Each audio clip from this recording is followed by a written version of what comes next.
What made this celestial beacon stand out was not only its brightness, but its enigmatic spectrum. When astronomers first observed its light through spectroscopes, they were puzzled by its unusual emission lines. These lines did not match any known elements, until Martin Schmidt deciphered their meaning. The patterns were simply hydrogen, but redshifted to an extreme degree. This redshift indicated a staggering distance, implying that the object was not within the Milky Way, but far beyond in the depths of the cosmos. It was the birth of quasar astronomy. The nucleus of this radio-bright giant hosts a supermassive black hole, estimated to weigh nearly 900 million solar masses. Gas, dust, and even stars spiral into its gravitational grip, forming an incandescent accretion disk that releases intense ultraviolet and X-ray radiation. The inner regions of this disk reach temperatures of millions of degrees, while photons emitted near the event horizon are warped by relativistic effects predicted by Einstein's general theory of relativity.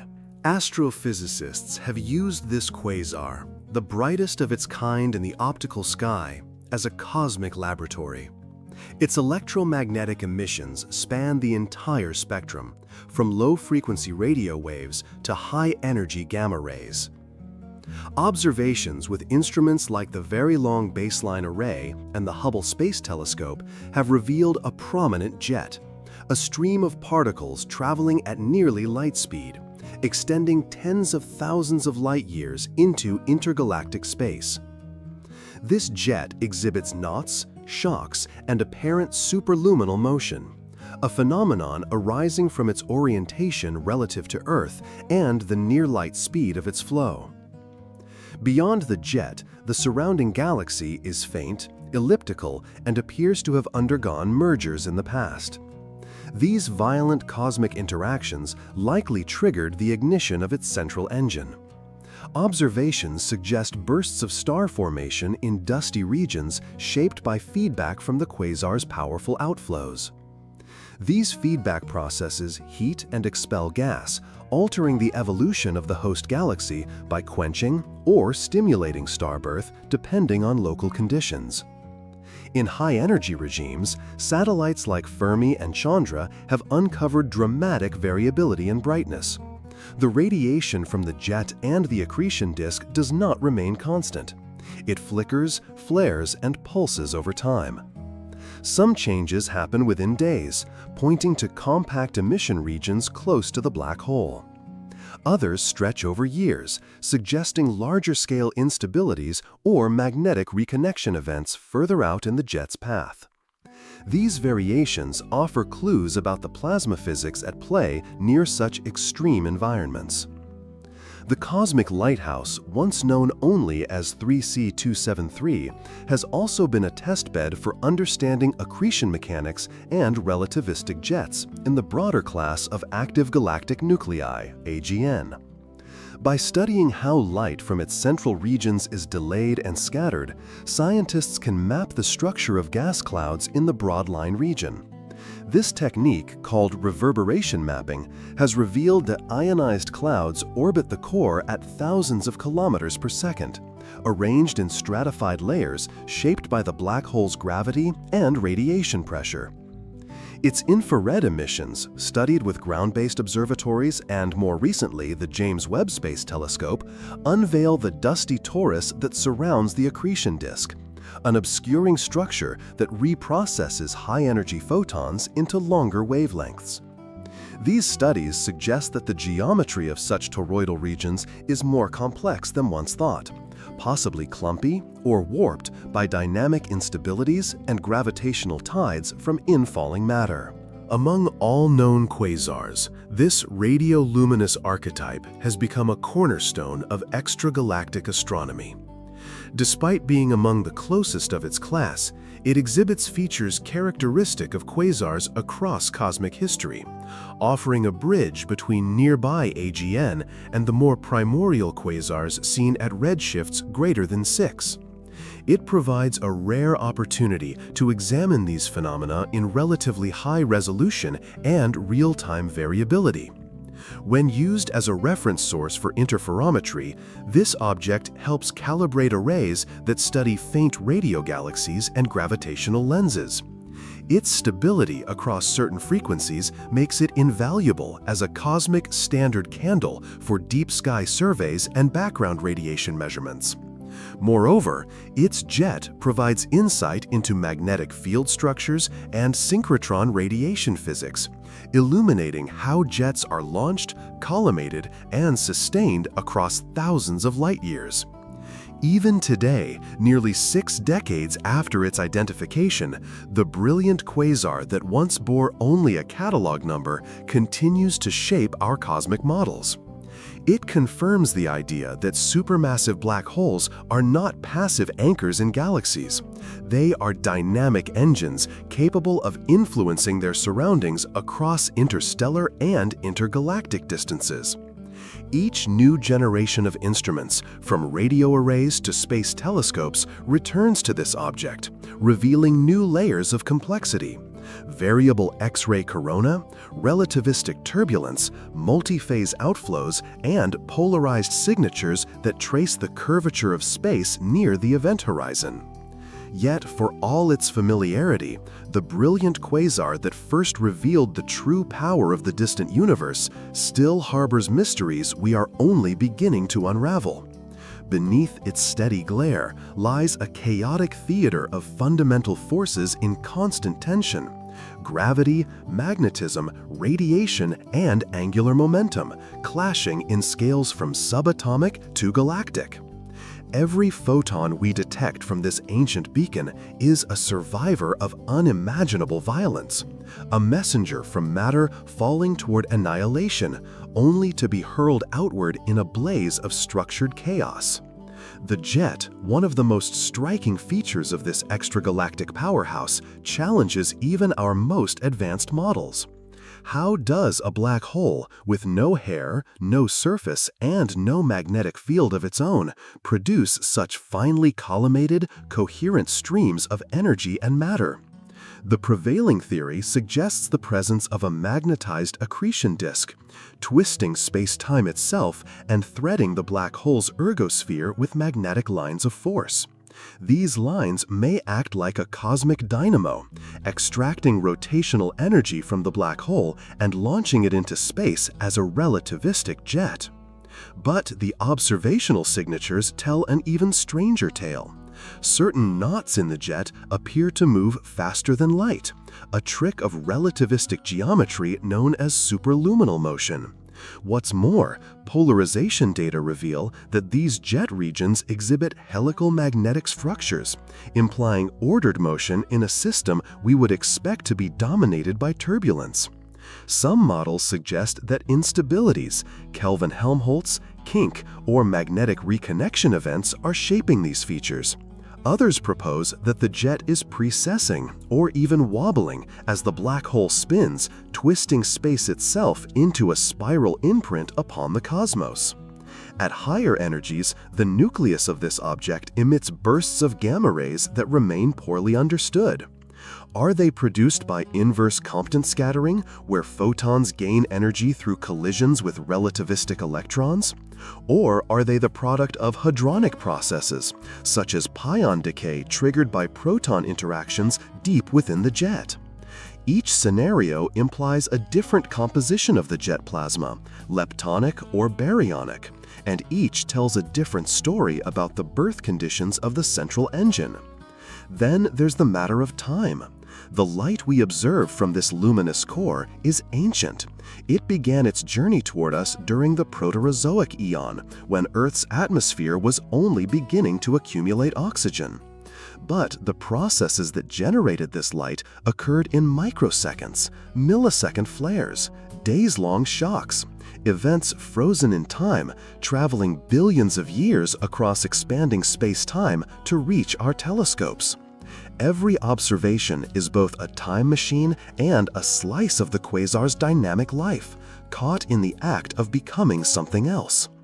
Its spectral lines continue to shift and shimmer, revealing new layers of complexity.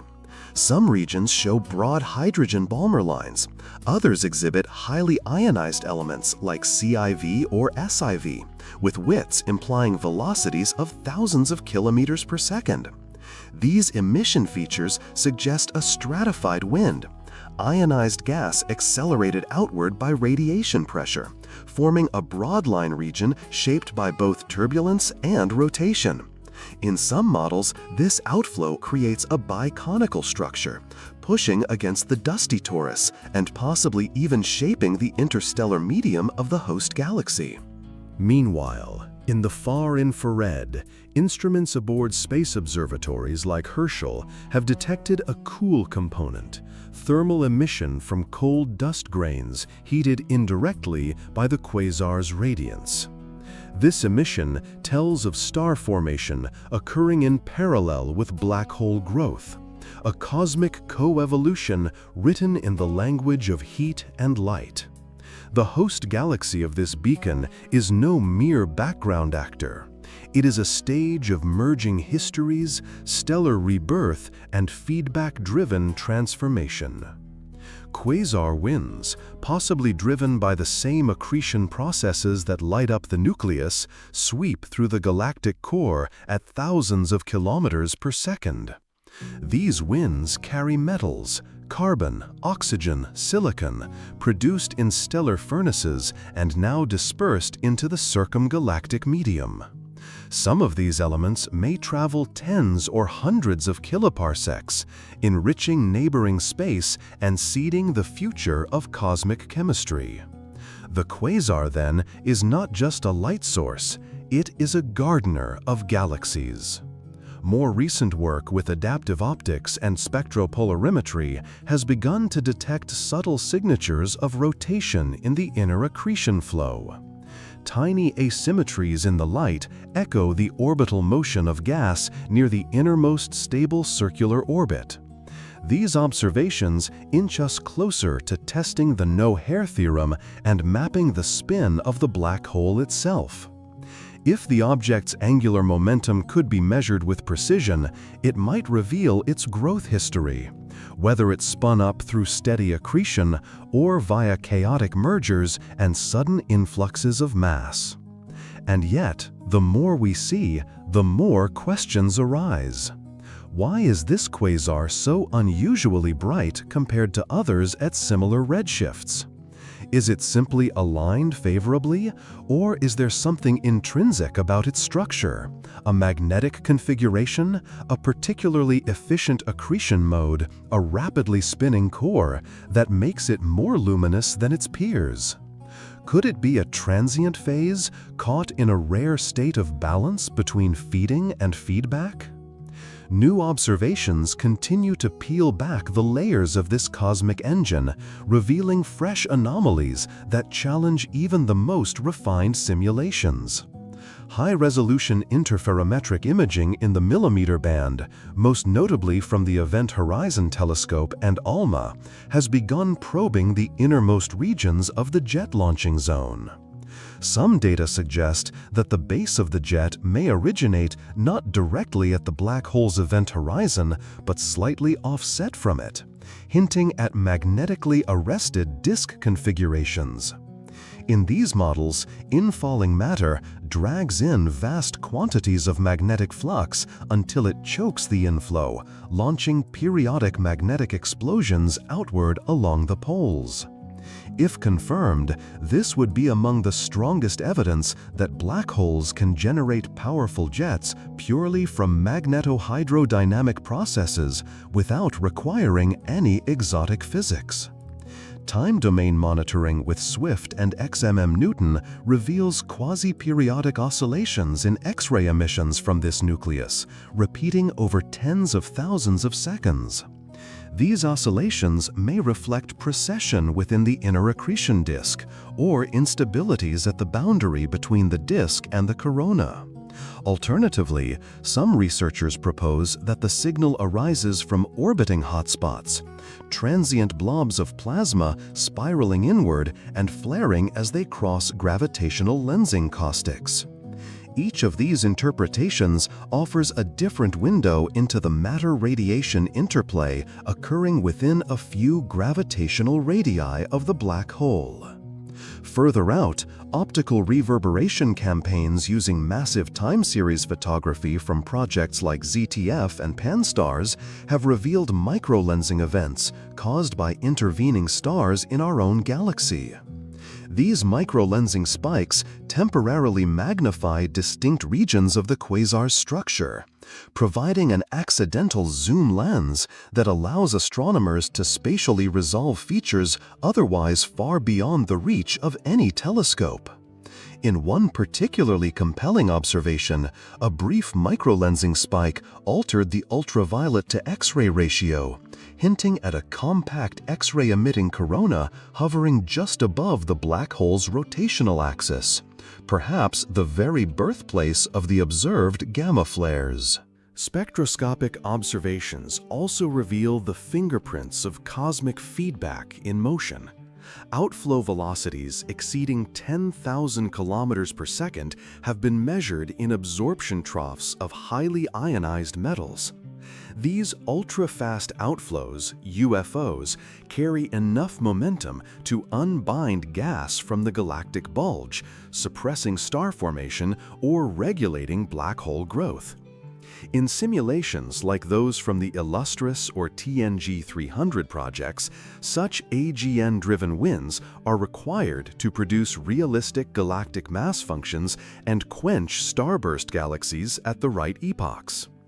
3C273, or rather the archetypal quasar it has become, offers empirical grounding for these theoretical models. Its role in cosmology continues to expand. As one of the brightest persistent extragalactic point sources, it has become a cornerstone for calibrating the intergalactic medium's opacity to extreme ultraviolet and soft X-ray radiation. Absorption lines imprinted upon its light by intervening hydrogen clouds, the so-called Lyman alpha forest, reveal the cosmic web stretching across billions of light-years. Each tiny dip in flux marks a filament, a void, or a galaxy-sized halo drifting in the intergalactic medium. Through this, the quasar serves as a cosmic flashlight, illuminating the hidden scaffolding of the universe. Meanwhile, gravitational redshift and line broadening studies probe the relativistic regime near the black hole itself. Iron K-alpha fluorescence lines seen in the X-ray spectrum exhibit asymmetric profiles with extended red wings, signatures of matter orbiting at relativistic speeds just outside the event horizon. By modeling these lines, researchers extract spin parameters, inclination angles, and even test for possible deviations from the Kerr metric predicted by general relativity. In 3C273's case, current models favor a rapidly spinning black hole, one with a dimensionless spin parameter near the maximal value of 0.998, consistent with a long history of coherent accretion.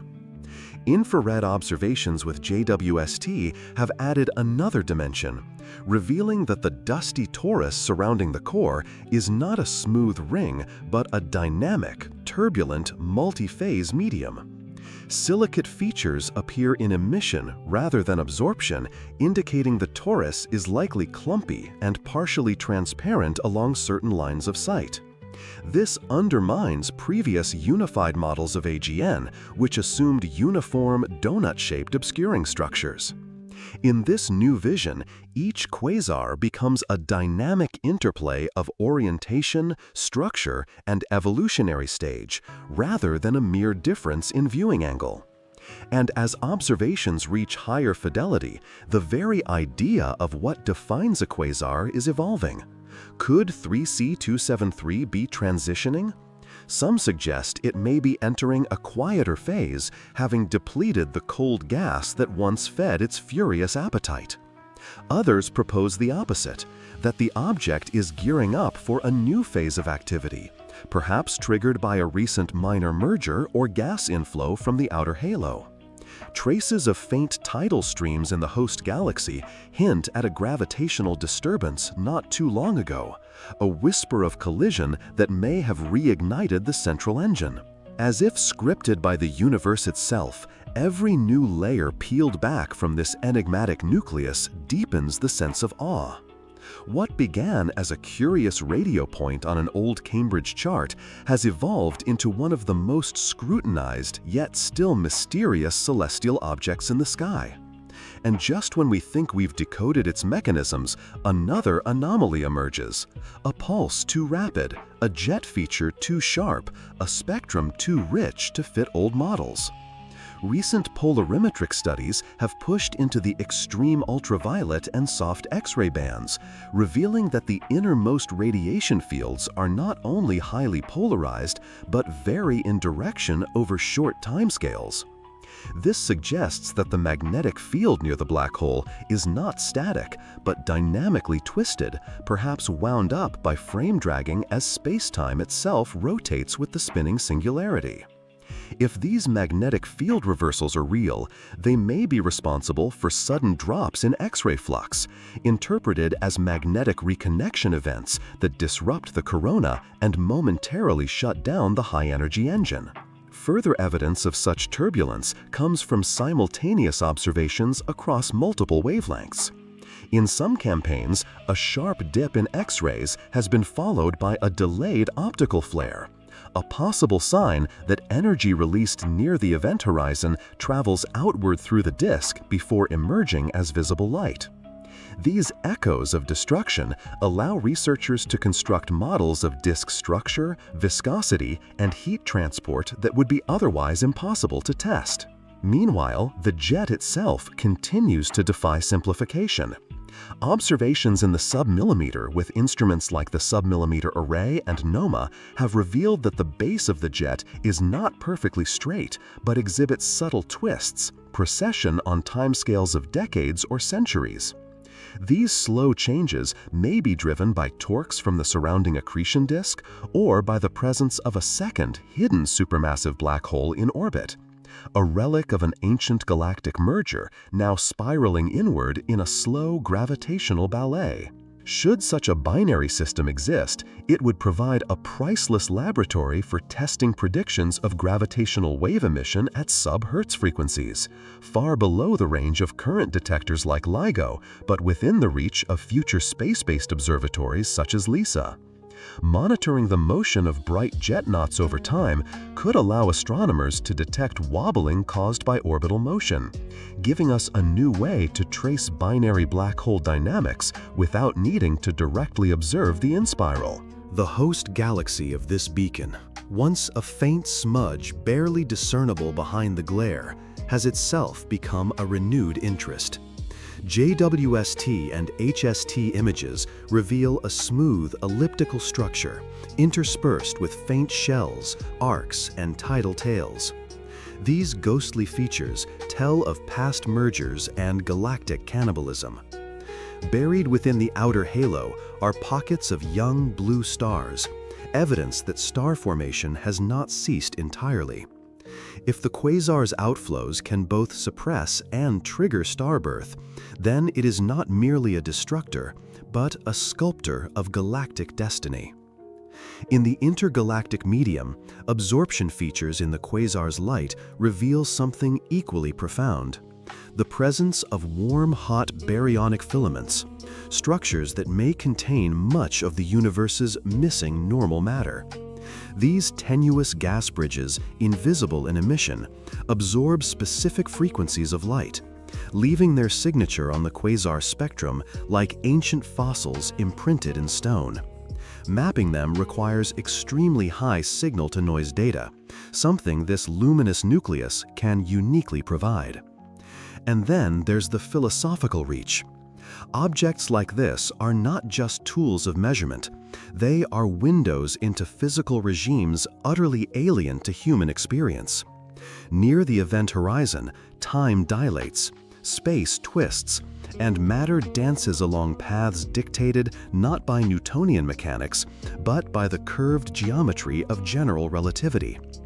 Every fluctuation in brightness is a message from a region where the normal rules of the universe break down, and new laws take shape.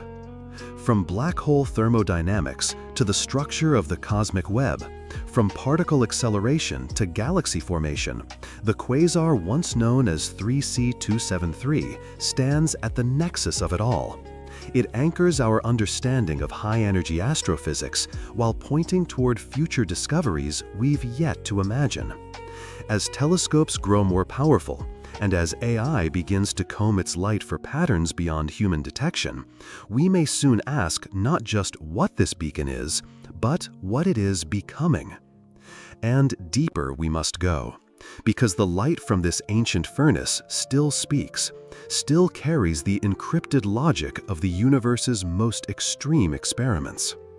Within the nucleus of this radiating titan, we begin to suspect a kind of self-regulating intelligence, not consciousness, but structure emergent from chaos. Observations across decades reveal that despite all its eruptions, oscillations, and flares, the system maintains a balance between inflow and outflow, accretion and feedback. The quasar doesn't burn itself out in a single cataclysmic event. Instead, it flickers and pulses with the rhythm of a system adjusting itself across gravitational, magnetic, and thermodynamic feedback loops. One of the most startling recent revelations comes from deep ultraviolet spectroscopy. High ionization absorption systems, hundreds of them, stacked across billions of light-years, each representing an ancient intervening galaxy or diffuse gas filament. These absorption lines are fingerprints of the early universe's chemical evolution. Deuterium to hydrogen ratios, oxygen and carbon abundances, ionization states, all of them trace cosmic history, from the era of reionization to the slow enrichment of the intergalactic medium. The spectrum of this single object is now used to constrain the baryon density of the universe and the timeline of structure formation. At the same time, advances in machine learning have begun to transform how we study quasars like this one. Trained on thousands of time-domain light curves, AI models are now detecting subtle patterns in variability that the human eye would never notice. From these patterns emerge new models of turbulence within accretion disks, previously instabilities, and even hints of cyclical processes that could point to a deeper, hidden order in the chaos surrounding black holes. 3C273 has become a proving ground, not just for physical theories, but for computational tools that will guide the next era of discovery. Meanwhile, theoretical work suggests that the boundary between the corona and disk, the so-called transition layer, may act as a cosmic particle accelerator. In this layer, charged particles can be whipped up to near light speed by tangled magnetic fields, producing high-energy neutrinos and ultra-high-energy cosmic rays.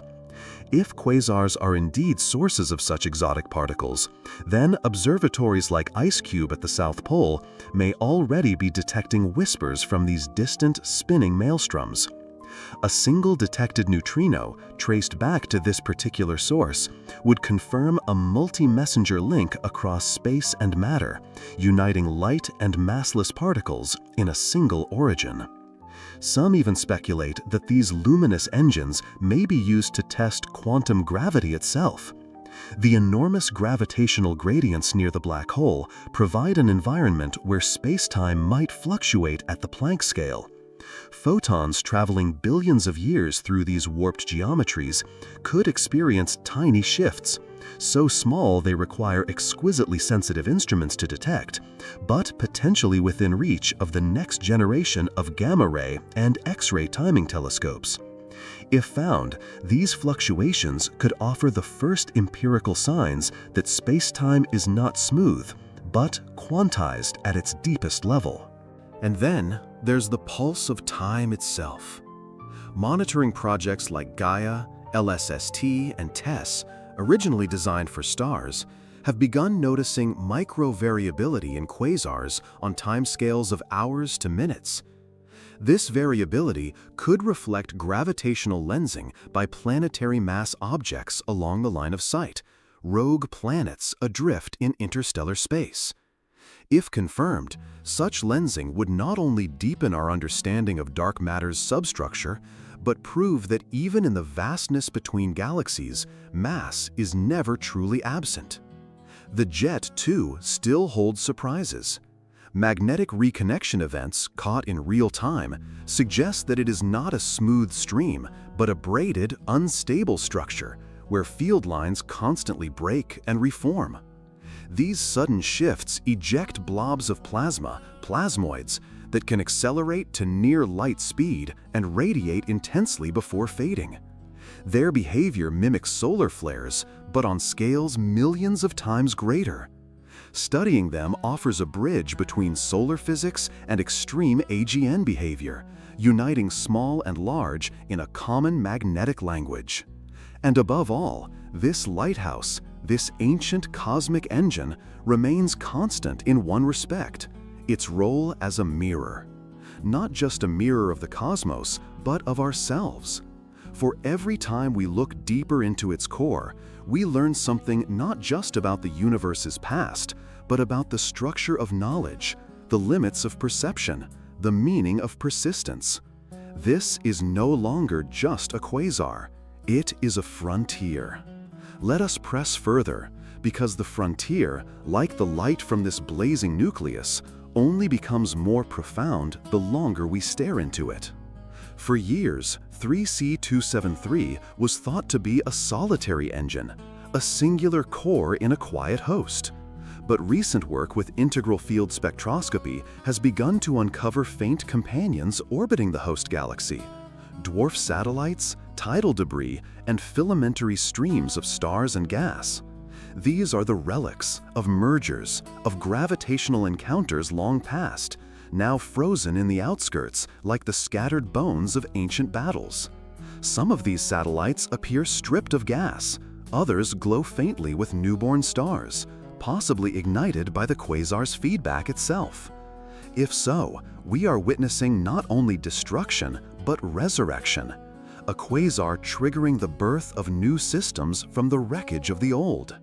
The environment around this cosmic powerhouse is no longer seen as passive. It is a dynamic, interactive ecosystem. The circumgalactic medium, once assumed to be inert, is now understood to be alive with shocks, flows, and outbursts. Spectroscopic mapping reveals zones where high-velocity winds slam into cool clouds, heating them and producing narrow emission lines. In other places, gas is cooling and collapsing, forming molecular clouds that might someday birth stars. These processes are not linear, they're recursive, fractal, and evolving. In a sense, the quasar is not the end of a galactic life cycle. It may be a catalyst for its continuation, reshaping its environment to set the stage for future generations of stars and perhaps even planets. In parallel, the search for polarization rotation in its jet has opened a new window into fundamental physics. Over multi-year baselines, some astronomers have detected slight but consistent changes in the polarization angle of emitted light. These changes may hint at interactions with the intergalactic magnetic field, one of the universe's least understood components. If confirmed, this would allow 3C273 to serve not only as a probe of its local environment, but a sensor of cosmological magnetism stretching across megaparsecs. The light from this object becomes not just a message from the quasar, but a survey of everything it passed through. The implications grow more bizarre the deeper we go. The core engine of this active galaxy is now suspected to contain an X-ray corona that varies in shape and size over short timescales. Some models suggest a compact lamppost-like corona perched just above the black hole's axis, beaming high-energy radiation downward onto the disk. Others propose a patchy corona spread across the inner accretion flow, with local magnetic flares illuminating specific regions.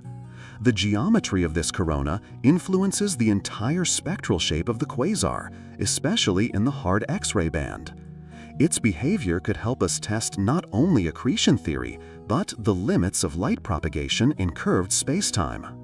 And still, there's more. The time delays between emissions in different wavelengths, optical, ultraviolet, X-ray, offer a kind of echo map. Like sonar pinging off invisible structures, these lags allow scientists to reconstruct the architecture of the disk itself.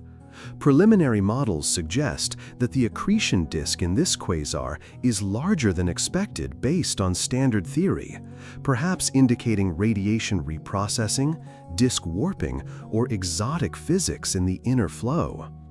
If these disks are fundamentally different in scale or temperature profile than predicted, it could point toward new regimes of angular momentum transport, perhaps involving radiation pressure dominance or even quantum effects in the plasma. Recent VLBI, Very Long Baseline Interferometry campaigns using global networks of radio telescopes have pushed the spatial resolution of the jet down to micro-arcsecond levels, resolving features just a few light days across. These studies show helical patterns in polarization, transverse shocks, and signs of jet stratification, a fast, narrow spine surrounded by a slower sheath. This spine sheath structure may explain the jet's remarkable stability over tens of kiloparsecs, despite instabilities that should shred it apart. It also opens the door to studying how different layers of plasma interact, exchange energy, and evolve over time. At the grandest scales, simulations seeded with the observed properties of this quasar are being used to test large-scale structure evolution. Cosmologists simulate universes with and without feedback from such objects, and the difference is night and day. Without quasars like this one, galaxies become too massive, too dense, too chaotic. It is only by injecting the energy from black hole winds and radiation that cosmic structure comes into balance. In this way, 3C273 is not a local curiosity. It is a keystone in the architecture of the observable universe. And yet, even as we model its mechanics, detect its echoes, trace its filaments, and decode its spectrum, something resists. A core mystery remains. How does such order arise from such chaos? Why do the emissions align so precisely across vast energy bands? What causes the sudden flares with no apparent trigger? Could there be an unseen component, a hidden layer of reality, perhaps quantum gravitational in nature, that modulates the rhythm of this quasar from behind the veil? We do not yet know, but we are listening. Then let us descend further, into the gravitational abyss where science meets wonder, and where 3C273, no longer merely an object of study, becomes a question etched into space-time itself. Because if this radiant anomaly has taught us anything, it is that the universe has layers we are not yet equipped to fully perceive. With every increase in resolution, we uncover a finer grain of cosmic structure, only to discover that what we thought was solid is fluid, what we thought was noise is encoded information. In this context, the quasar becomes not just a source of photons, but a kind of natural experiment, a living, breathing equation solving itself across billions of years. Some theorists are now exploring whether the complex variability seen in the emissions of this active core encodes more than just turbulence. Fractal analysis of its light curves, normally reserved for chaotic dynamical systems on Earth, has revealed self-similar patterns across scales from minutes to years. Could the inner workings of the accretion disk, driven by magnetic reconnection and gravitational shear, actually form a deterministic chaotic system? If so, then quasars may serve as cosmic attractors, objects whose behavior, while unpredictable in detail, follow hidden laws of order that only now emerge under scrutiny.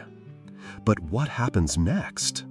We know this: such luminous states are temporary.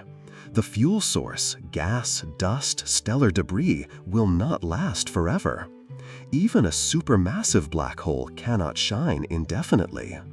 One day, perhaps within a few million years, the accretion rate will drop, the jets will weaken, the light will dim. 3C273 will fall silent. It will become a dormant nucleus, indistinguishable from the thousands of inactive black holes that now lie dark at the hearts of ordinary galaxies. Its afterglow will persist in the ionized shells it left behind, in the metals it scattered, in the stars it triggered.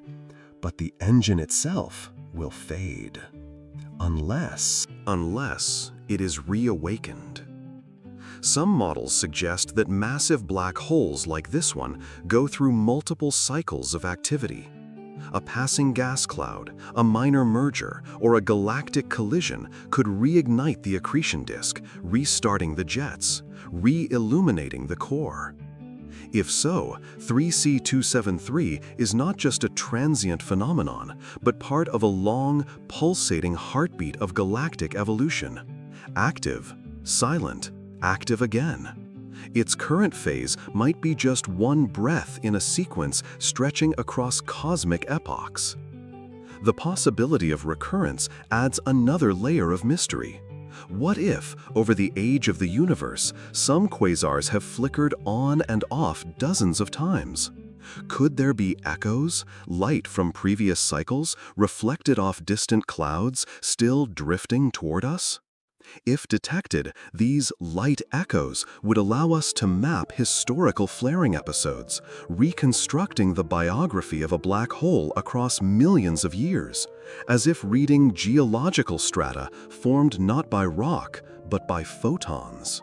And as we imagine that biography, we begin to sense something more than astrophysics. This object, this luminous fracture in space-time, is a message from the early universe, still unfolding in real time. It reminds us that there are realms where gravity warps not only light, but meaning, where matter and energy are interwoven in ways that strain human language. In such places, causality bends, time stretches, and events unfold not linearly, but holographically. Every flare carrying within it a fragment of the system's entire structure. And perhaps this is why, after decades of observation, 3C273 still captivates the scientific imagination. It is not merely its brightness or proximity, but its defiance, its refusal to be reduced to a single model or understood completely. It continues to evolve, to challenge, to beckon. It is the astronomical equivalent of a koan, a luminous paradox asking questions we do not yet know how to pose. And we keep watching. Because in the end, to observe this quasar is to participate in the unfolding of cosmic time itself. To catch its light in our telescopes is to touch an event so distant, so extreme, that it may as well be a whisper from the edge of what is knowable. And the whisper says, "You were not meant to merely observe. You were meant to understand." Shall I go beyond?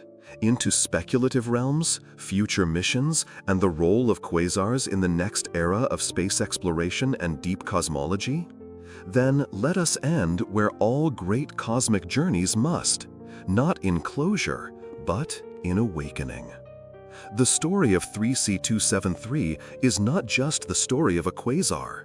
It is the story of how the universe reveals itself through fire and silence, through gravity and light, through patterns we glimpse but do not yet fully grasp. It is a reminder that the cosmos is not static, but alive with motion, transformation, and recurrence. What we see in this luminous engine is not only a physics experiment written in starlight, it is a mirror held up to human curiosity itself. From the first confused spectrograms in the 1960s to today's multi-messenger observatories, we have followed this object like a trail of breadcrumbs across space-time. And what it has shown us: jets that pierce the void, disks hotter than stars, winds that sculpt galaxies, echoes of matter dancing near the brink of annihilation, is more than a collection of facts. It is a revelation of scale, of process, of meaning. It is the signature of a universe in motion, governed by laws we are only beginning to decode. And now, as next-generation telescopes prepare to launch, as gravitational wave astronomy expands, as AI combs petabytes of data from the sky, this old quasar, this first quasar, will remain one of our most trusted beacons. It will guide new discoveries, calibrate new eyes on the cosmos, and continue to whisper across the light years. I am not a relic. I am a key. And the lock I open is the future of understanding. We leave it glowing in the dark, a monument not of stone, but of plasma, magnetic field lines, and time-stretched photons. A monument to our place in the universe and our endless, unstoppable drive to understand it. Above storm-churned skies, where thunderheads boil and dance, something stranger than lightning silently unfolds. High above the clouds, beyond the grasp of ordinary weather, immense red apparitions bloom like jellyfish in the upper atmosphere. These are not storms themselves but the atmospheric echoes of storms, massive, luminous discharges known as gigantic red sprites. They erupt upward from powerful thunderclouds, often triggered by unusually strong positive cloud-to-ground lightning strikes.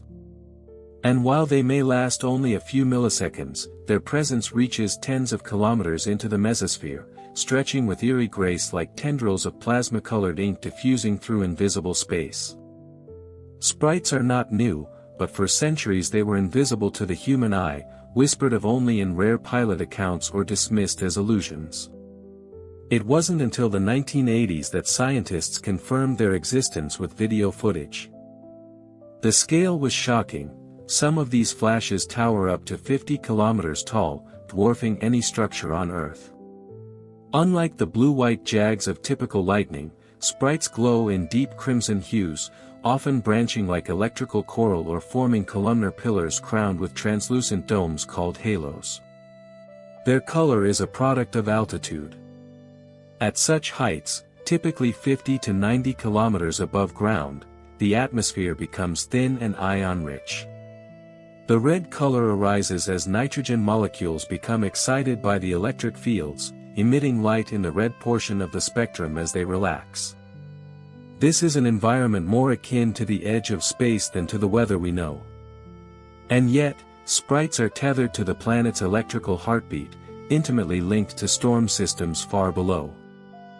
Sprites may appear chaotic, but they reveal a hidden structure in Earth's global electric circuit. When a thunderstorm releases a massive bolt of positive lightning, a rare type carrying more charge and traveling farther than its negative counterpart, it creates an electric imbalance in the ionosphere. The atmosphere responds like a stretched membrane snapping back into place, and a sprite erupts to restore equilibrium.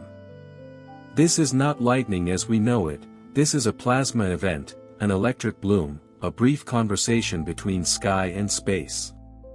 What's extraordinary is that sprites might not be unique to Earth. Similar transient luminous events have been hinted at in Jupiter's and Saturn's atmospheres, suggesting that these ghostly flashes could be a common feature of planetary weather systems across the solar system. Studying them might give us clues not only about atmospheric electricity but also about habitability, radiation dynamics, and how energy moves vertically through atmospheres.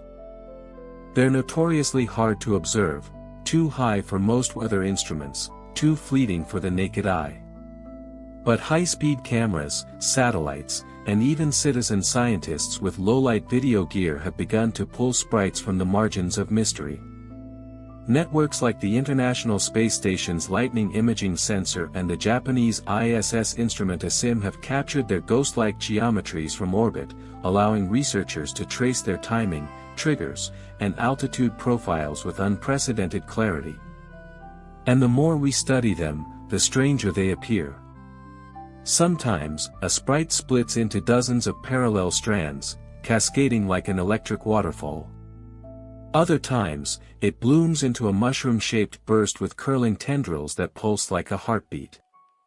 There are even rarer cousins, elves, blue jets, trolls, and goblins, each a flickering signature of electromagnetic energy breaking loose from the constraints of normal weather. Sprites remind us that the sky above is not just a passive canvas but an active layer of electrically charged matter. Their brief, silent dances tell us that storms are not confined to clouds and rain but reach into the edge of space, connecting the troposphere, stratosphere, and mesosphere in electric conversation. The atmosphere is not a collection of isolated layers but a continuum, a breathing, pulsing system whose patterns we are only beginning to decipher. They are delicate and colossal, ephemeral yet ancient, and their study draws us closer not just to understanding storms, but to understanding the boundary between Earth and space, a region where physics dances in plasma and silence. As technology evolves, so too does our ability to glimpse these fleeting phenomena with greater clarity. Ground-based observatories now use ultra-sensitive photometers and fast-frame imaging systems to dissect sprites frame by frame, revealing microstructures within the red filaments, subtleties that were previously lost in the blur of time. What seemed like simple tendrils of light are now understood to be composed of thousands of individual streamers, each a microdischarge propagating through tenuous air with lightning-fast acceleration. These streamers, measuring mere meters in width but traveling at speeds approaching 1/10 the speed of light, exhibit behavior more familiar to laboratory plasma physics than to meteorology. They seem to pulse and bifurcate, forming clusters and branches like neurons firing in the brain of the sky. It's here, in this intersection of plasma physics and atmospheric dynamics, that sprites defy easy classification. They are part meteorology, part electromagnetism, part cosmic sculpture. What makes the gigantic red sprite even more captivating is its role as an emissary, an ambassador between the terrestrial and the celestial. When you see a sprite, if you're lucky enough, you're not witnessing a lightning bolt in the conventional sense, but the atmosphere's reaction to a sudden electrical demand from space.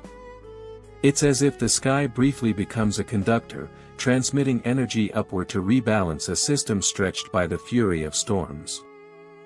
Each sprite, in its flash, is also a data point in Earth's global electric circuit, a planet-wide system of charge flow between the surface, clouds, and ionosphere. Thunderstorms act as batteries, pumping charge upward, while sprites and their kin serve as relief valves for extreme events. Understanding this circuit is vital not just for atmospheric science, but for comprehending how space weather interacts with our planet, influencing GPS, satellites, and even the health of astronauts. There is also a poetic tension in the way sprites remain at the edge of visibility, too high for most clouds, too low for auroras, too fast for casual observation. They dwell in the mesosphere, often called the ignorosphere, for how little we have studied it. Yet here, in this neglected altitude, lies a crucible of dynamic forces, radiation belts, electric fields, plasma waves, that ripple and shimmer, waiting for the right trigger to ignite a sprite. As research expands, questions multiply.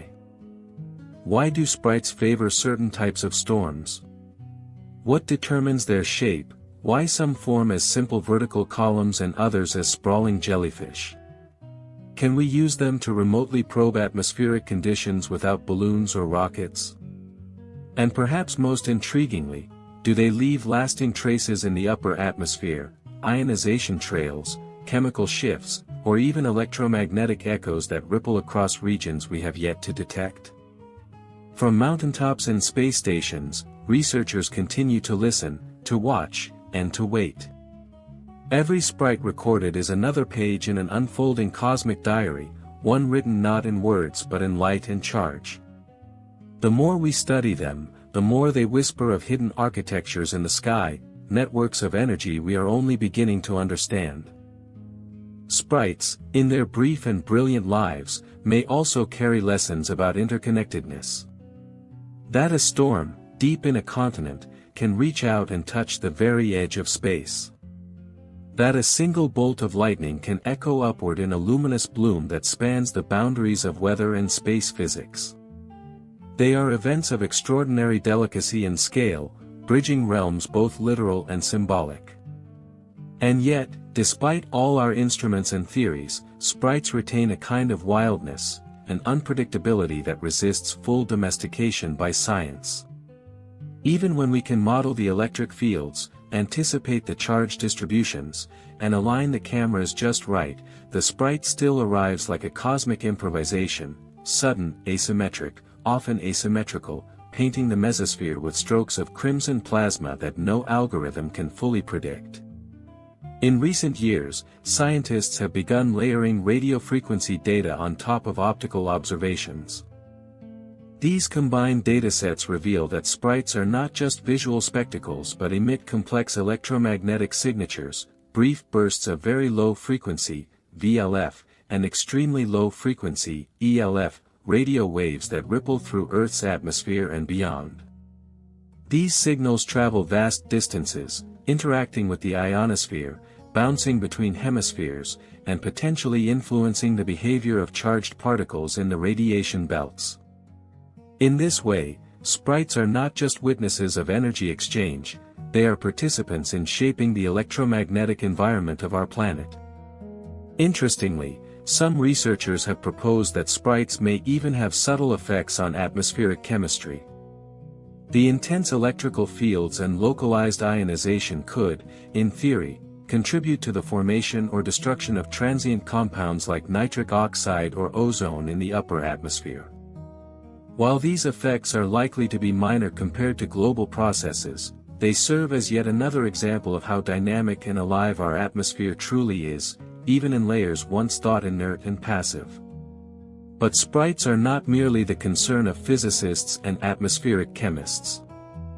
Artists, poets, and skywatchers have begun to embrace them as symbols of something deeper, a reminder that even in the most storm-tossed environments, beauty can arise from chaos, structure from turbulence, and light from hidden tension. Capturing a sprite on film has become a kind of pilgrimage for astrophotographers, who must wait in darkness near thunderstorms, with specialized cameras trained toward the invisible, hoping for a millisecond of wonder. And sometimes, a single frame contains an entire cathedral of light, a cathedral built from arcs, streamers, and spires that reach upward like prayers from the earth to the stars. From a philosophical point of view, sprites blur boundaries. They are liminal beings, inhabiting the threshold between weather and space, matter and plasma, science and myth.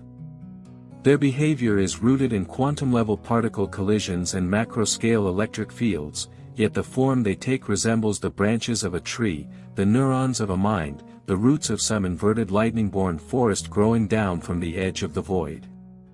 In that sense, sprites are metaphors for emergence, complex patterns arising from the interplay of simple laws, flashing into existence with elegance and then dissolving just as quickly. They also challenge our sensory expectations. Lightning roars and cracks across the sky, sprites do not. They are utterly silent to human ears. You may see one and hear nothing. And that silence makes them feel otherworldly, like a secret performed in another language. You must translate their meaning through instruments and physics, but you feel it through all. This quiet, momentary light connects us to an invisible realm of forces always at work just beyond perception. In that instant of red fire above the storm, the veil between Earth and space lifts. The planet breathes upward, and the heavens answer, not with thunder, but with flame. Physically, sprites emerge from the interplay of three critical systems: the thunderstorm below, the ionosphere above, and the mesospheric medium in between. When a large positive cloud-to-ground (CG) lightning discharge occurs, typically carrying currents of tens of kiloamperes, it removes a vast quantity of charge from the cloud top. This sudden shift in the electric field propagates upward at the speed of light, disturbing the quasi-electrostatic field between the thundercloud and the lower ionosphere. This altered electric field must meet a critical breakdown threshold in the mesosphere, where air density is sufficiently low to allow electrons to accelerate and multiply via avalanche ionization. The reduced neutral density at these altitudes increases the reduced electric field, E/N, a crucial parameter describing how efficiently electrons gain energy from the field relative to how often they collide with neutral molecules. At around 70 to 85 kilometers altitude, this ratio becomes optimal for triggering streamer formation, the slender plasma filaments that constitute the sprite structure. Streamer theory, borrowed from high-voltage laboratory discharges, explains much of what we observe. Streamers are self-propagating plasma channels that advance via electron multiplication at their tips. In the sprite context, upward and downward moving streamers form in clusters, sometimes with hundreds developing in parallel, leading to the familiar caret and column shapes seen in high-speed images. Laboratory simulations and fluid models show that these streamers propagate at velocities ranging from 10 to 10 cm/s and require background electric fields of several hundreds of volts per centimeter in the rarefied upper atmosphere. Interestingly, sprite streamers are cold plasmas. Unlike lightning channels, where temperatures can reach 30,000 K, the electron temperature in sprites may only be a few electron volts. 1 eV is almost equal to 11,600 K, and the ion and neutral temperatures remain close to ambient. The energy is concentrated in a small fraction of electrons, which gain sufficient velocity to ionize and excite atmospheric molecules, mostly nitrogen. The characteristic red light of sprites comes from the first positive band system of molecular nitrogen, N21P, emitting strongly around 670 to 800 nanometers, with additional blue-violet contributions in the lower tendrils.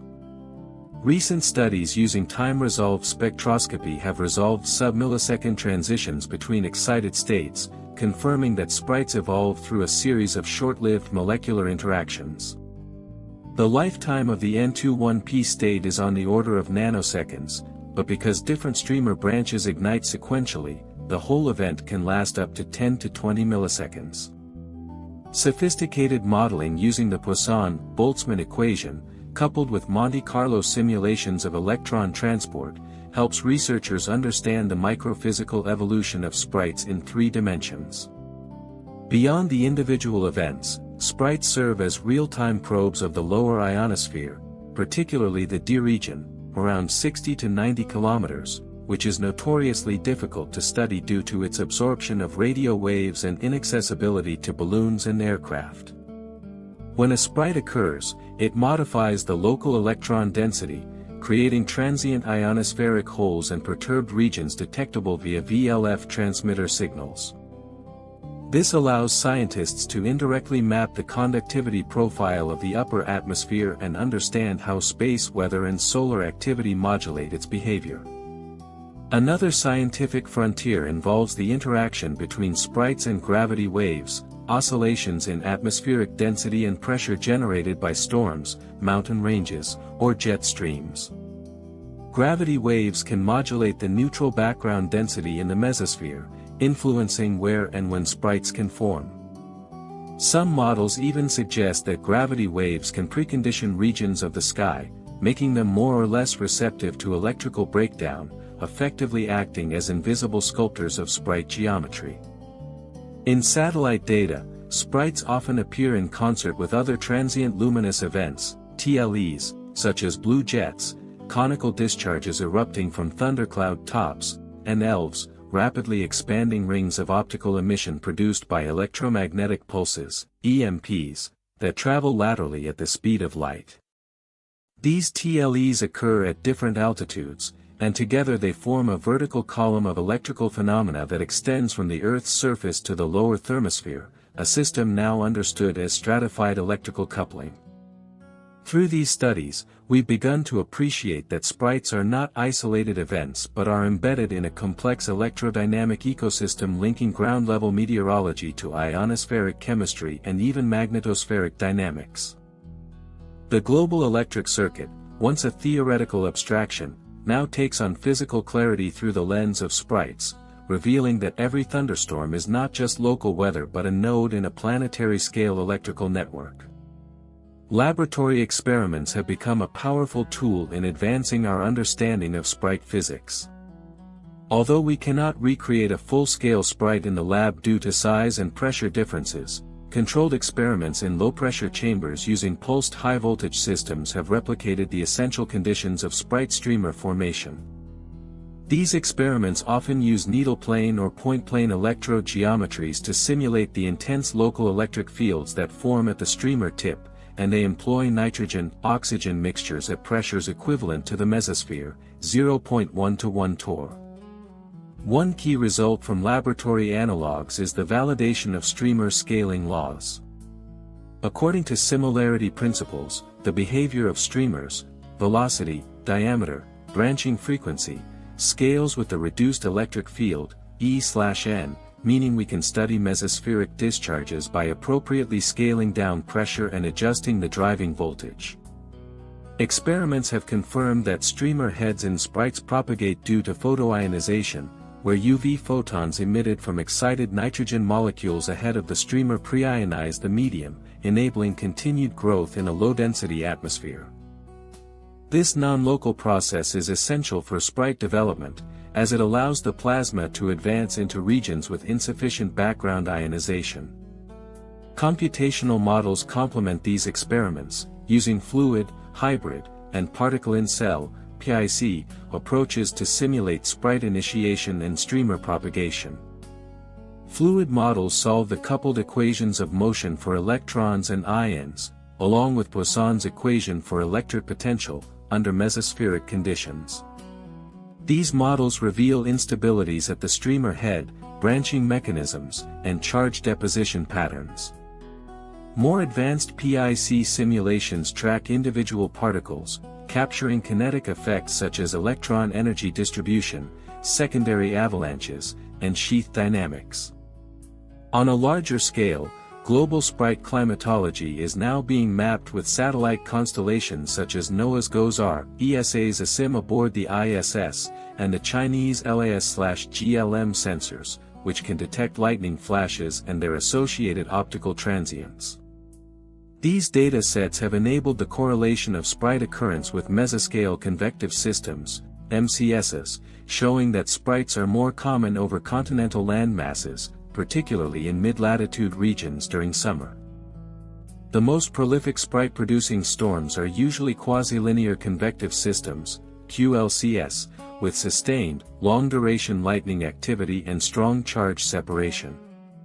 From these global datasets, researchers have derived statistical properties of sprites, their typical delay after apparent lightning stroke, 10-50 ms, altitude range, 50 to 90 kilometers, horizontal span, 10 to 50 kilometers, and optical intensity, up to several megarayleigh.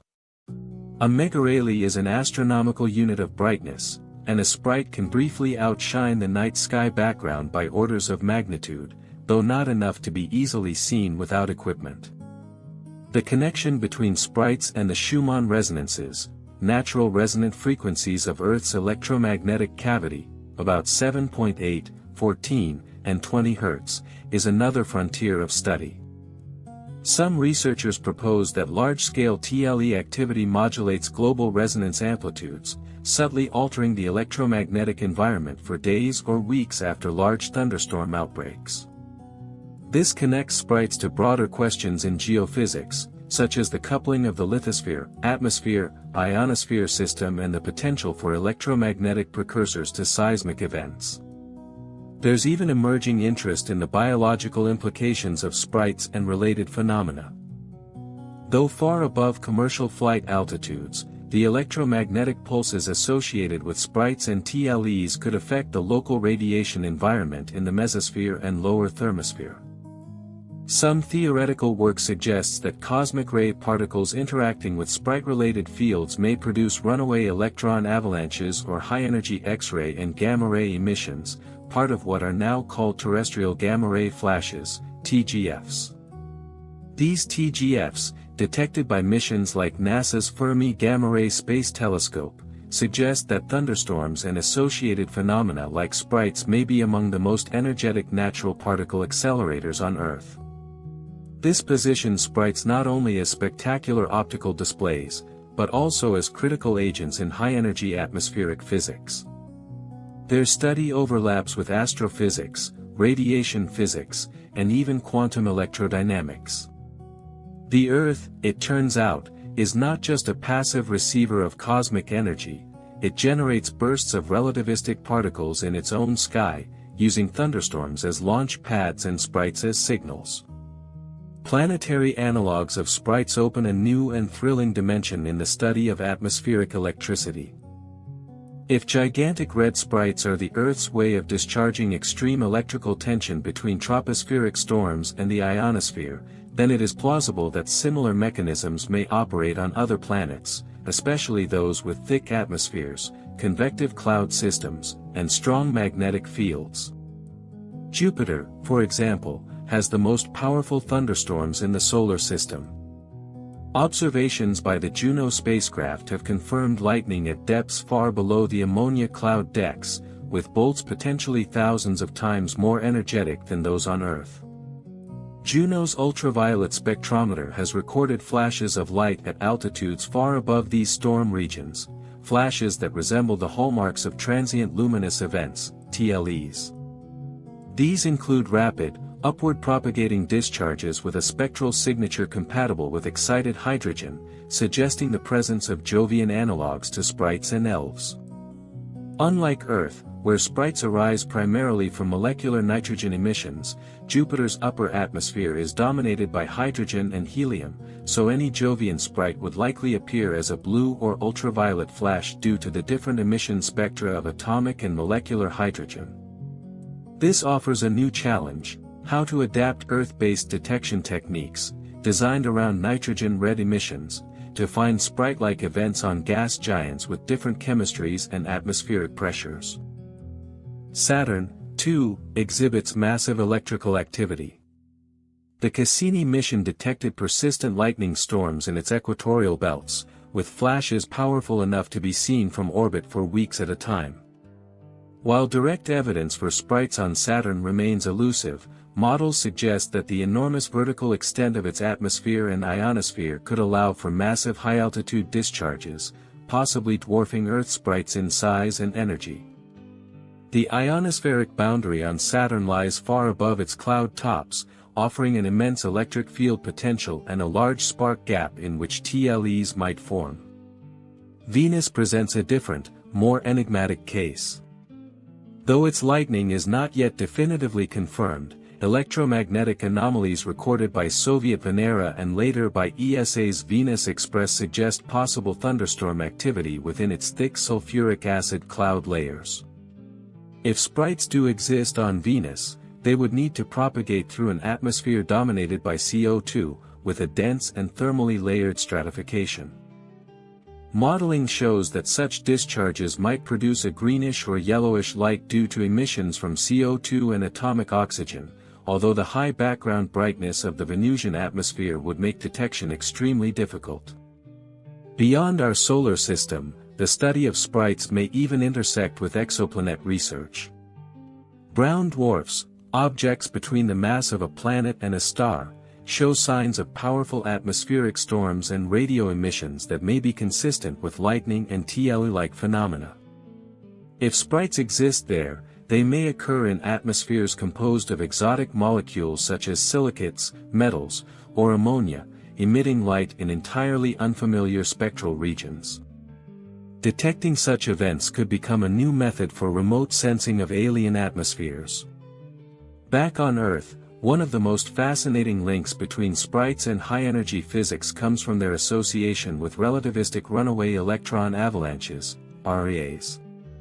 Under strong electric fields in thunderstorms, electrons can be accelerated to near light speed if they avoid enough collisions. These high-energy electrons can produce X-rays and gamma rays as they collide with air molecules. This is the mechanism behind terrestrial gamma-ray flashes, TGFs, which were first discovered by NASA's BATS instrument in the 1990s. Sprites appear to correlate with TGFs in certain cases. Some models propose that the electric fields above thunderstorms, especially those that generate sprites, may serve as secondary acceleration zones for upward-moving relativistic particles. In this sense, sprites might serve as beacons not just of electrical breakdown but of high-energy particle acceleration, a role previously thought exclusive to astrophysical environments like pulsars and black hole jets. There is even speculation that such particle showers could have influenced Earth's atmospheric chemistry over geological timescales. During periods of intense storm activity or geomagnetic variation, the increased flux of gamma rays and secondary particles from thunderstorm-induced discharges could alter the production rates of nitrates and contribute to transient climatic effects. Although speculative, this idea opens a new interdisciplinary frontier connecting atmospheric electricity, climate science, and geochemistry. Sprites, therefore, sit at the nexus of many disciplines: electrodynamics, atmospheric science, quantum physics, astrophysics, and even planetary science. They are natural laboratories for studying breakdown processes in rarefied gases, mechanisms of plasma propagation, and energy transfer across layers of the atmosphere and beyond. They remind us that the boundary between Earth and space is not a wall, but a membrane, flexible, dynamic, and alive with processes we are only beginning to observe. At the quantum scale, Sprite streamers represent an exquisite example of how macroscopic electrical structures emerge from microscopic particle dynamics governed by probabilistic collisions, field interactions, and quantum excitation states. Though sprites stretch tens of kilometers in height, the processes driving them originate at the scale of nanometers, within the energy exchanges of individual electrons and molecules in a thin, partially ionized upper atmosphere. In a sprite streamer, free electrons, seeded by cosmic rays, earlier lightning pulses, or photoionization, are accelerated by intense local electric fields. As they accelerate, they collide with neutral molecules, primarily N2 and O2. If the electric field exceeds the breakdown field, approximately 120 V/m at 70-80 km altitude, electrons can gain enough energy between collisions to ionize these molecules, releasing more electrons. This cascading chain reaction, electron impact ionization, is the foundation of avalanche breakdown, which underpins the streamer mechanism. But this is only part of the story. During these high-energy collisions, electrons also excite the rotational, vibrational, and electronic states of nitrogen molecules. These excited molecules then decay, emitting photons across the visible and near-infrared spectrum. The specific red hue of sprites is largely attributed to transitions in the first positive band system of molecular nitrogen, N2b superscript 3 pi_G A superscript 3 sigma_U, peaking around 670 to 800 nanometers. These transitions are quantum mechanical in nature and are governed by selection rules, oscillator strengths, and radiative lifetimes on the order of nanoseconds. Spectroscopic studies using high-speed instruments have captured the time evolution of these emissions, revealing how different excited states contribute to different parts of the sprite structure. For example, the tendrils in the lower portion of a sprite often show stronger emissions from the second positive band, C superscript 3 pi_U B superscript 3 pi_G, which appears more bluish and indicates higher electron energy densities. These fine-scale observations allow scientists to infer the reduced electric field, E/N, electron energy distribution functions, EEDFs, and the mean energy of the ionization-producing electrons, all essential parameters in plasma physics. In the streamer head, the narrow tip of the propagating plasma channel, the electric field can be amplified to 10 times the ambient value due to local space charge effects. Here, nonlinear electron kinetics dominate. The energy spectrum of electrons becomes highly skewed, allowing for rare but extremely energetic collisions that can produce ultraviolet photons, initiate photoionization far ahead of the streamer, and even generate low-yield Bremsstrahlung X-rays. These localized electron clouds also serve as sources of Cherenkov radiation, a phenomenon more often associated with particle detectors and nuclear reactors. Moreover, in high-altitude conditions, streamer propagation becomes increasingly influenced by non-local electron transport. Unlike in dense gases where collisions rapidly thermalize electrons, in the mesosphere, the mean free path can exceed several centimeters. This allows electrons to be guided by spatially extended electric fields, resulting in more complex streamer morphologies, spirals, forks, or simultaneous upward and downward growth. Such structures have been modeled using Boltzmann solvers and kinetic Monte Carlo simulations, bridging quantum-scale particle motion with observable mesoscale patterns. Interestingly, the Sprites interaction with the ionosphere can generate Whistler mode waves and Schumann resonances, extremely low-frequency (ELF) electromagnetic waves that propagate globally through the Earth ionosphere waveguide. These signals, often detectable halfway across the globe, carry the electromagnetic fingerprint of a single Sprite-producing lightning event.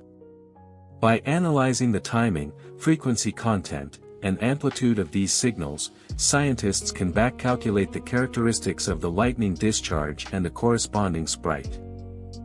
This global detectability has enormous implications. It means that Sprites, though localized, participate in the dynamics of space weather, the study of how solar, atmospheric, and magnetospheric processes affect near-Earth space.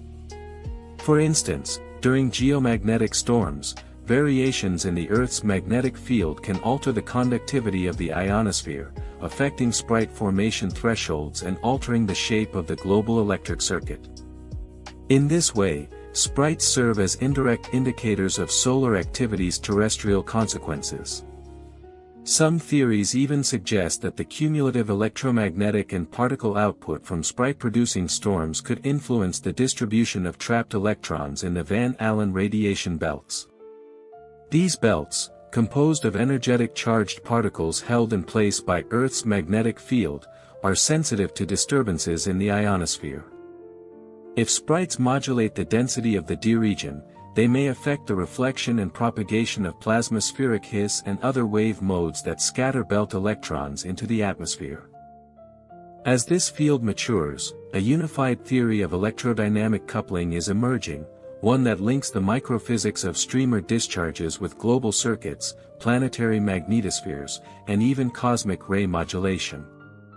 Sprites, once dismissed as rare curiosities, are now seen as dynamic agents within a complex, multi-scale electrosphere, a region where chemistry, electricity, and plasma turbulence co-evolve in delicate balance. Detection and classification of Sprites have undergone a revolution in recent decades, moving from serendipitous observations to precise, multi-instrument campaigns that combine optical, radio, and electromagnetic data from both ground-based and space-based platforms. This coordinated strategy allows researchers to not only capture Sprites visually but also to triangulate their location, determine their altitude, classify their morphology, and infer the physical conditions that triggered them. From the ground, high-speed, low-light video cameras, often equipped with image intensifiers and narrowband filters, are mounted at observatories or mobile storm-chasing platforms. These systems typically operate at 10,000 to 100,000 frames per second, allowing them to resolve the temporal evolution of Sprite streamers and their branching patterns. By using synchronized camera arrays separated by known distances, researchers can apply stereoscopic techniques to calculate the 3D geometry of a Sprite with kilometer-level precision. In tandem, electromagnetic sensors detect the extremely low frequency, ELF, and very low frequency, VLF, waves produced by both the initiating lightning and the sprite itself. VLF receivers can be located hundreds to thousands of kilometers away from the source and still detect the signal due to its propagation within the Earth ionosphere waveguide. Time of arrival and direction-finding methods allow scientists to pinpoint the lightning stroke responsible for the sprite, while spectral analysis of the ELF/VLF waveforms provides information about current intensity and discharge polarity. At higher altitudes, satellite-based instruments like ASIM, Atmosphere, Space Interactions Monitor, and Tyrannies, tool for the analysis of radiations from lightnings and sprites, were designed to capture sprites from orbit.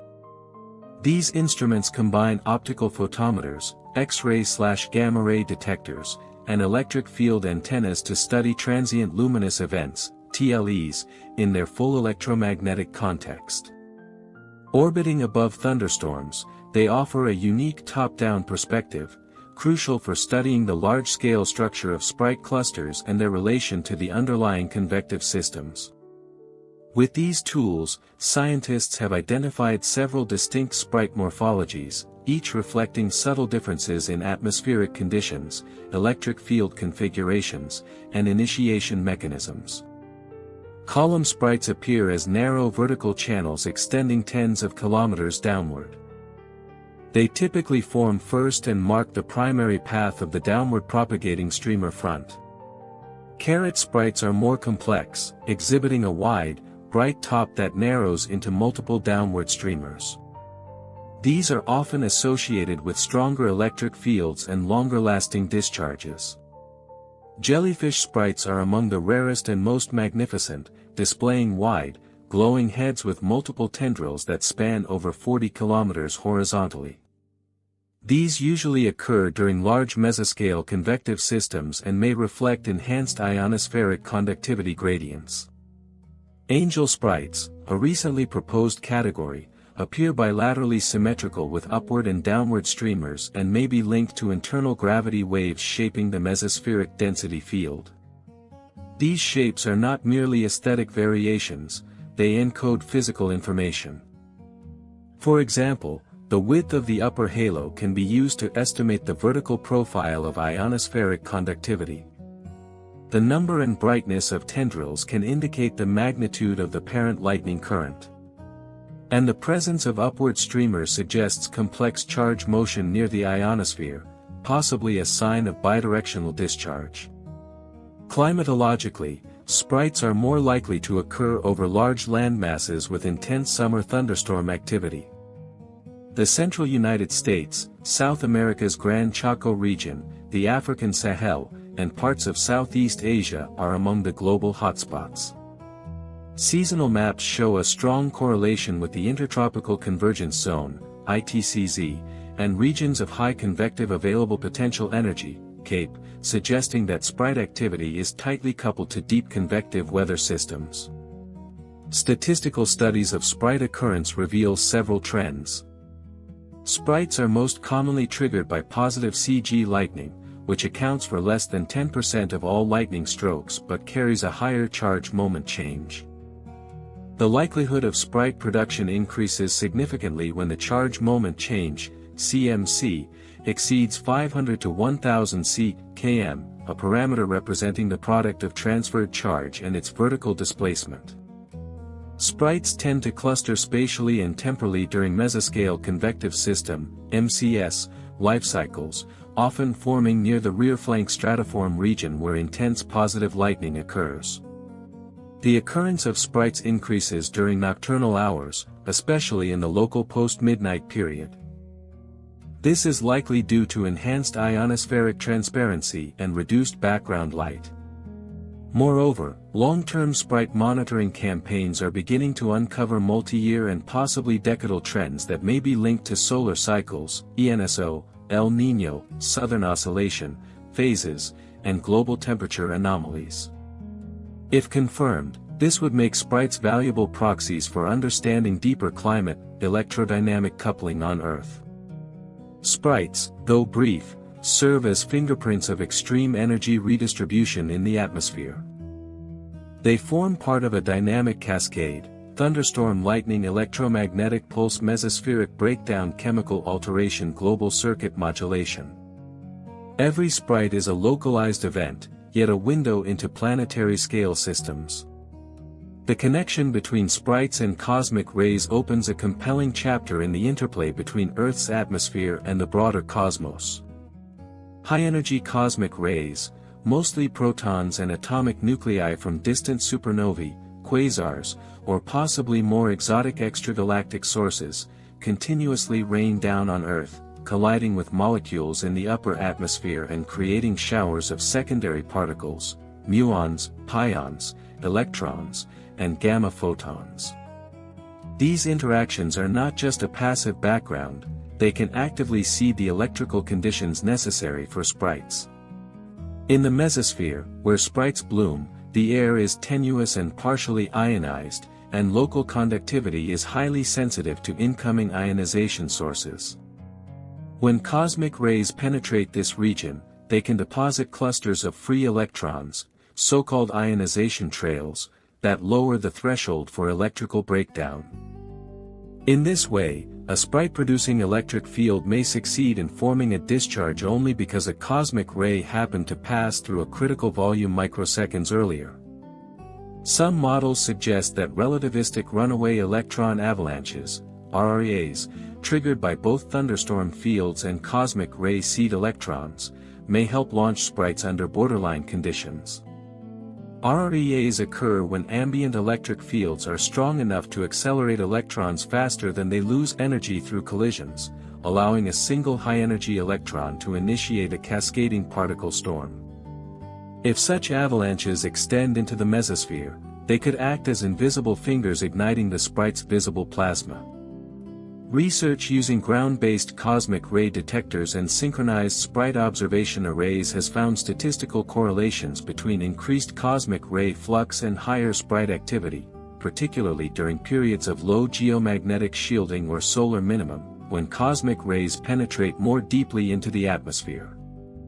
These findings suggest that sprites may, in some cases, act as magnifiers of the cosmos, turning invisible particles from distant galaxies into luminous events visible from Earth. This raises tantalizing questions about how sprites may influence, or even define, biospheric boundaries. The mesosphere and lower ionosphere form the upper envelope of Earth's life-supporting shell, separating living organisms from the high-energy radiation of space. While sprites are too rare and brief to directly affect life on the ground, their associated processes, ionization, electromagnetic pulses, chemical reactions, could have implications for airborne biology, including high-altitude microbial dispersal, viral nucleic acid stability, or the survival of extremophiles in the stratosphere and beyond. Some scientists have speculated that in Earth's early atmosphere, before the development of a thick ozone layer, sprite-like discharges may have been more frequent, more energetic, and more chemically influential. The mesosphere at that time may have been a kind of electrochemical crucible, where ultraviolet radiation, volcanic emissions, and high-energy discharges combined to generate complex organic molecules. In laboratory experiments that simulate prebiotic conditions, high-voltage plasma discharges in methane, ammonia, CO2, N2 mixtures, at pressures corresponding to ancient mesospheric levels, can synthesize amino acids, nucleobases, and other life precursor molecules. If natural sprites acted similarly, they may have contributed to the prebiotic synthesis of biomolecules long before the emergence of cellular life. This makes sprites not merely electrical curiosities but potential agents in life's origin story. On other worlds, this connection grows even more profound. Imagine an early Earth-like exoplanet with an active thunderstorm cycle, a weak magnetic field, and abundant atmospheric nitrogen. If such a planet also experiences frequent cosmic ray bombardment, especially from a nearby supernova or active galactic nucleus, its mesosphere could be a factory of plasma discharges and photochemistry. Sprites, alien yet familiar, might ignite there too, building molecular complexity in high-altitude realms beyond reach, offering a plausible path toward prebiotic chemistry in the absence of surface oceans or UV-irradiated ponds. From this perspective, sprites are more than weather, they are astrobiological phenomena, emergent structures that encode the interaction of planetary electricity, cosmic energy, and chemical potential. They represent how the universe, through storm and silence, sculpts complexity in the skies. Expanding into the realm of technological potential, sprites are increasingly recognized not only as objects of study, but as tools, natural sensors that can reveal hidden features of Earth's atmosphere, its ionospheric structure, and even incoming cosmic disturbances. These high-altitude discharges act like massive, transient electrodes, briefly illuminating and perturbing otherwise inaccessible regions of the atmosphere. In this way, sprites become diagnostic instruments, not constructed by humans, but sculpted by nature. Because sprites occur in the mesosphere and lower ionosphere, they provide real-time information about a part of the atmosphere that is notoriously difficult to study. Balloons cannot reach it, aircraft cannot fly there, and satellites often orbit too high to resolve fine-scale phenomena. But when a sprite occurs, it acts as a probe, disturbing the electron density and generating waves that ripple across surrounding altitudes. Scientists have learned to read these ripples, just as a seismologist reads tremors from distant earthquakes. For instance, VLF and ELF radio waves, generated or modulated by sprites, are reflected by the D region of the ionosphere. By measuring how these waves bounce and change, researchers can reconstruct the local electron density, temperature, and even chemical composition of the upper atmosphere. This technique is especially useful during solar flares, geomagnetic storms, or high-energy particle events, when the ionosphere is rapidly and unpredictably disturbed. Sprites can also serve as early indicators of space weather. Just as a lightning flash might foreshadow a growing storm, a spike in sprite activity, particularly in conjunction with blue jets or ELVs, may signal the arrival of magnetospheric disturbances, changes in global electric circuit behavior, or increased cosmic ray flux. By monitoring global sprite activity in near real time, space weather forecasters could gain new tools to anticipate changes in ionospheric reflectivity, satellite drag, or even ground-based technological risk. Another frontier of sprite-based diagnostics involves atmospheric gravity waves. These slow, oscillating waves are generated by imbalances in air masses, often caused by mountains, storms, or jet streams, and they propagate vertically, modulating air density in the upper atmosphere. Sprites appear to ride these invisible waves, sometimes clustering in specific regions where the background atmosphere has been preconditioned by density perturbations. By mapping sprite occurrence in relation to known gravity wave activity, researchers can indirectly study the global propagation of these waves, which play key roles in weather and climate systems. Sprites might even help us monitor anthropogenic influences on the atmosphere.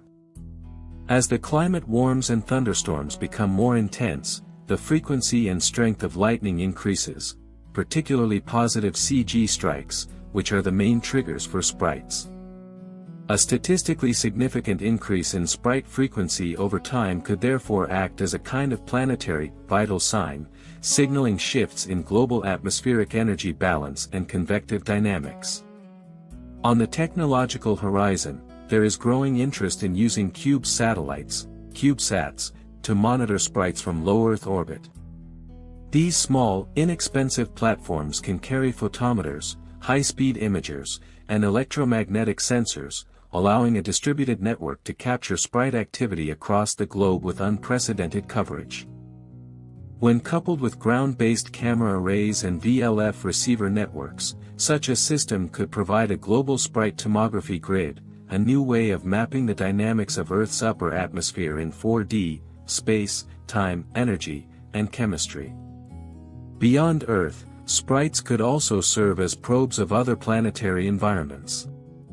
Imagine orbiters around Jupiter or Venus equipped with sensitive light detectors and ELF antennas, tuned to detect transient optical and electromagnetic flashes in alien skies. A single confirmed sprite on another world would validate decades of theory and open a new channel of planetary diagnostics. Even without direct imagery, the spectral signatures of such discharges, brief emissions at known wavelengths, could act as fingerprints of atmospheric composition, pressure, or conductivity.